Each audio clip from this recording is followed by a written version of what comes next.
आप सभी को जोहार।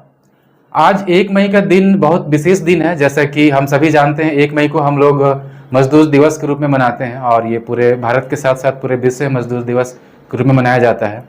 और हम सभी जानते हैं कि मजदूरों का जो ये दिवस है, मजदूर के लिए जो मजदूर दिवस जो हम लोग मनाते हैं, तो एक मजदूर का हमारे आम लोगों के जीवन में क्या योगदान है, या फिर पूरे देश में या पूरे समाज में एक मजदूर का क्या योगदान होता है समाज के विकास में या फिर देश के विकास में, ये किसी को बताने की जरूरत नहीं है। चाहे हमारा घर हो, समाज हो, देश का अर्थव्यवस्था हो, उद्योग हो, कर कारखाने हो, या फिर और भी क्षेत्र हो, उद्योगों के जितने भी क्षेत्र हैं, हर क्षेत्र बिना मजदूर के चल नहीं सकता। इसीलिए हम लोग मजदूर को हम लोग देश की रीढ़ भी बोलते हैं। जिस तरह से जो हमारे देश के सैनिक होते हैं, जो हमारे देश को रक्षा करते हैं, बाहरी दुश्मनों से रक्षा करते हैं, आतंकियों से रक्षा करते हैं, देश को संभालते हैं, उसी तरह से हमारे जो मजदूर भाई बहन होते हैं वो भी अपनी मजदूरी से, अपने परिश्रम से, अपने श्रम से पूरे देश को संभालने का काम करते हैं और पूरे देश को चलाने का काम करते हैं।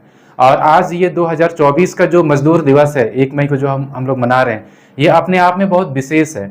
विशेष इसलिए है क्योंकि ये भारत जो दुनिया का सबसे बड़ा लोकतांत्रिक देश है, और अभी हम लोग लोकतंत्र का सबसे बड़ा पर्व सेलिब्रेट कर रहे हैं। आम चुनाव हम लोग मना रहे हैं, हमारे देश में आम चुनाव हो रहा है। और ये आम चुनाव जो अभी हम लोगों का हो रहा है, इससे 2024 से जस्ट 4 साल पहले भारत के साथ साथ पूरे विश्व में एक त्रासदी आई थी जिसको हम लोग कोविड-19 के नाम से जानते हैं। और कोविड आने के बाद क्या हुआ हम सभी को पता है। पूरे विश्व के अलग अलग देशों में अलग अलग तिथियों पर लॉकडाउन लगा, और इसी क्रम में हमारे देश में भी लॉकडाउन की घोषणा हुई थी मार्च 2020 में। और तब जब लॉकडाउन की घोषणा हुई तब ऐसा हुआ कि अचानक से सारा कुछ, पूरा देश ठप पड़ गया। जो जहां है वो वहीं पे फंस गया, वहीं पे अटक गया, चाहे वो मजदूर हो चाहे कोई भी हो। लेकिन इस पूरे त्रासदी में इतना बड़ा यह त्रासदी था कि इससे हम सभी लोग जूझ रहे थे, चाहे वो आम हो चाहे खास हो। एक ऐसा त्रासदी पूरे देश में, हमारे देश में, हमारे पूरे विश्व में एक ऐसा त्रासदी आया कि जिसमें कोई भी आम या कोई भी खास नहीं था। बस इसमें बेनिफिट जो खास मतलब जो सक्षम परिवार थे उनके लिए यही बेहतर हुआ कि लॉकडाउन लगने के बाद भी वो आराम से अपने घर पे अपने अपनों के साथ अपने जीवन को, या लॉकडाउन का जो फेज था उसको काट रहे थे।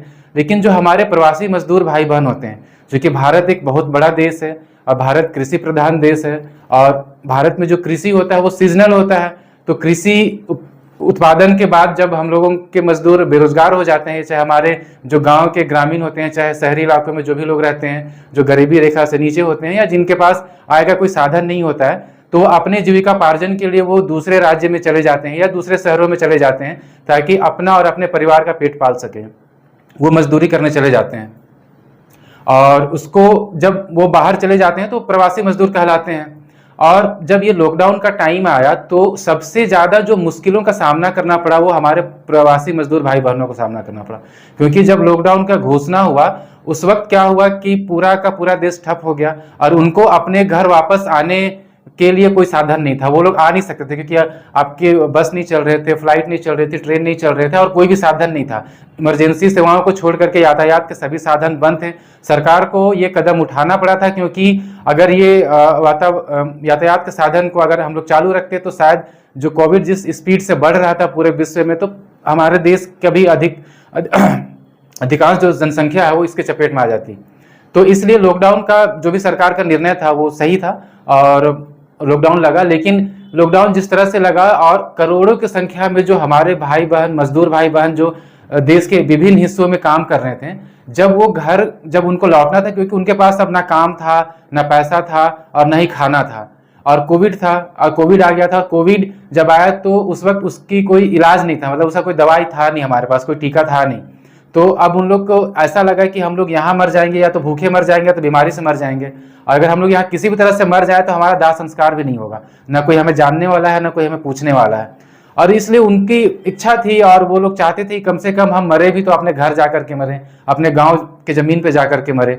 और इसलिए आपने देखा होगा, हम सभी ने देखा है, न्यूज चैनल्स में देखा है कि कैसे मजदूर भाई बहन अपने 6 महीने के बच्चों के साथ, 1 साल के बच्चों के साथ पैदल, तो कोई साइकिल में, तो कोई बैलगाड़ी में, और अधिकांश पैदल ही वो लोग अपना निकल पड़े।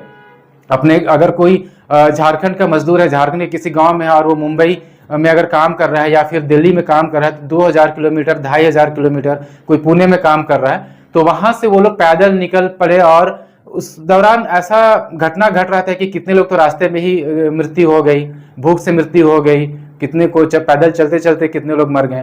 और ये एक ऐसा समय था जब हमारा देश इतना बड़ा देश है और इतना लोकतांत्रिक रूप से इतना मजबूत देश है, इसके बावजूद भी कोई, और इतने सारे मतलब सरकारी व्यवस्थाएं हैं मजदूरों के लिए, बहुत सारी स्कीम्स हैं, लेकिन चूंकि ये अप्रत्याशित घटना घटी थी तो और इसके बाद भी क्या हुआ कि इतना मजबूत देश होने के बाद भी आपने देखा होगा कि कोई भी सरकारी सिस्टम, कोई भी सरकारी स्कीम या कोई भी सरकारी सहायता इन प्रवासी मजदूरों को उनके घर पहुंचाने के लिए नहीं मिला। ना तो ब्यूरोक्रेट्स इस मामले में कुछ काम कर पाए, ना तो हमारे जो जिनको हम चुन करके विधानसभा भेजते हैं, लोकसभा भेजते हैं, वो इन मजदूर भाइयों के कुछ मदद कर पाए। मतलब पूरा का पूरा एकदम ये लोग असहाय हो गए थे, क्योंकि इनके पास कुछ नहीं था, ना अपना घर था, ना साधन था वापस आने का। तो बहुत ही हृदय विदारक ये घटना था।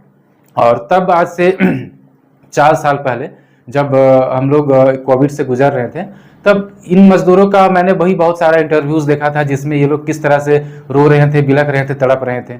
तो इसलिए आज का ये मजदूर दिवस जो है 2024 का, ये अपने आप में विशेष है, क्योंकि आम चुनाव हो रहा है और मजदूर भाई बहन जो इस तकलीफ से गुजर चुके हैं, आप निश्चित तौर पर वोट करें, क्योंकि लोकतंत्र में वोट देना, लोकतंत्र का सबसे बड़ा पर्व होता है वोट देना, और हमें वोट में भाग लेना ही चाहिए। लेकिन हमें इस बात का ध्यान जरूर रखना चाहिए कि हम वैसे जनप्रतिनिधि को चुने जो हमारी किसी भी स्थिति में, चाहे हम किसी भी परिस्थिति में हो, देश के सामने, राज्य के सामने, समाज के सामने, जिला के सामने, या हमारे घर में अगर किसी इस तरह की विपत्ति आती है, तो कम से कम हम जिनको चुन करके भेजे हैं, जिनको हमने पावर दिया है, जिनको हमने सत्ता दी है, जिनको हमने ताकत दिया है, वो हमारे लिए खड़ा हो सके और हमारी मदद कर सके।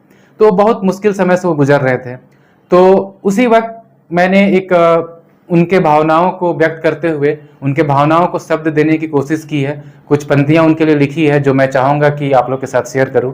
तो वो पंक्तियां कुछ इस तरह से है कि आखिर कब तक हम यूं ही मरते रहेंगे, आखिर कब तक हम यूं ही मरते रहेंगे, कभी ट्रेन की पटरियों पर थक कर सोते सोते, तो कभी भूखे पेट सड़कों पर मीलों तक चलते चलते। हर दिन यूं ही मरते हैं साहब हम, हर दिन यूं ही मरते हैं साहब हम, कभी भूख से, कभी बीमारी से, दंगों में भी हम ही जलते हैं, बाढ़ में भी हम ही बहते हैं। लेकिन ईमानदारी तो देखिए साहब हमारी, भागते नहीं हम, जान जाए तो जाए कर चुकाने में। साहब आप इकोनॉमी की बात करते हैं, साहब आप इकोनॉमी की बात करते हैं, लेकिन 2 वक्त की रोटी के लिए पूरी देश दुनिया को चलाते हैं हम। आपके लिए खेतों में अनाज उगाने से लेकर के आपकी पोटी की टंकी तक साफ करते हैं हम। साहब हमारी तो पूरी पीढ़ी गुजर गई इस देश को बनाने में, सजाने में, संवारने में। लेकिन आज न हमारे पास साधन है, न संसाधन है, न खाना है, न पानी है, और हमारा घर यहाँ से हजारों कोस दूर है और हमें पैदल ही जाना है। हम तो मजबूर हैं क्योंकि हम मजदूर हैं, लेकिन आपकी क्या लाचारी, आपकी क्या मजबूरी है हमें घर पहुंचाने में? आखिर हमारी गलती क्या है साहब? आखिर हमारी गलती क्या है साहब? हमारा वोट देना, सरकार चुनना, या लोकतंत्र का हिस्सा बनना, या फिर इस समाज का वो अंतिम व्यक्ति होना जिसके नाम पे तमाम चुनाव लड़े भी गए और जीते भी गए।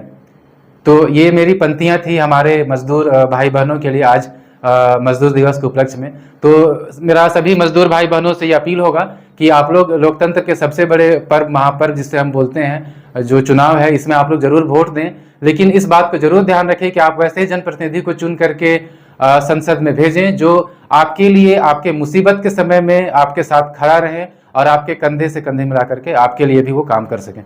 धन्यवाद। जोहार।